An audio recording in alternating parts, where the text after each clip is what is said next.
Hello, ഇന്ന് കുറച്ച് ഞണ്ട് കിട്ടിയിട്ടുണ്ട്. അപ്പൊ ഇന്നത്തെ വീഡിയോ ഞണ്ട് റോസ്റ്റ് ആണ്. ആദ്യം തന്നെ ഇതിനൊന്ന് നല്ലോണം കഴുകി വൃത്തിയാക്കി എടുക്കണേ. എന്നിട്ട് വേണം ഇത് മുറിച്ചെടുക്കാൻ വേണ്ടി. എനിക്ക് ഏറ്റവും ഇഷ്ടപ്പെട്ട ഒരു ഐറ്റാണ് ഞണ്ട് റോസ്റ്റ്. അപ്പൊ ഇതുണ്ടെങ്കിൽ വേറെ ഒന്നും വേണ്ട ചോറൊന്നും കഴിക്കാൻ. അപ്പൊ ഇതാ ഞണ്ടൊക്കെ ഒന്ന് ഇവിടെ റെഡിയാക്കി എടുത്തിട്ടുണ്ട്. ഇനി ഇതിലേക്ക് വേണ്ട സവോള, ചെറിയുള്ളി, വെളുത്തുള്ളി, ഇഞ്ചി, പച്ചമുളക് എല്ലാം ഒന്ന് കട്ട് ചെയ്തെടുത്തിട്ടുണ്ട്.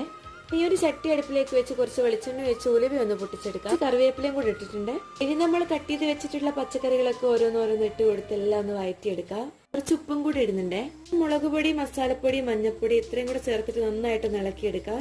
ഇതിലേക്ക് നമ്മൾ വൃത്തിയാക്കി വെച്ച ഞണ്ടും കൂടെ ഇട്ടിട്ട് നന്നായിട്ട് ഇളക്കിയെടുക്കാം. ആവശ്യമുണ്ടെങ്കിൽ ഉപ്പും കൂടെ ചേർക്കണേ. ഞണ്ടിന്റെ കഷ്ണത്തിനേക്കാൾ എനിക്കിഷ്ടം കാലാണ്. അതുകൊണ്ട് ചെറിയ കാല് പോലും വെറുതെ ഇട്ടിട്ടില്ലേ. ഇത് ഞണ്ടൊക്കെ നന്നായിട്ട് തിളച്ച് വന്നിട്ടുണ്ട്. ഇനി നമുക്ക് കുറച്ച് കുരുമുളക് പൊടിയും കൂടി ഇട്ടിട്ട് ഒന്നും കൂടെ ഒന്ന് ഇളക്കിയിട്ട് വെക്കാം. ഇതിന്റെ കളറൊക്കെ ഒന്ന് മാറി വന്നിട്ടുണ്ട്. ഇതാ നമ്മുടെ ഞണ്ട് റോസ്റ്റ് ഇവിടെ റെഡി ആയിട്ടുണ്ട്. ഇനി കപ്പയുടെ കൂടെയോ ചോറിന്റെ കൂടെയോ എന്തിന്റെ കൂടെ വേണമെങ്കിലും കഴിക്കാം.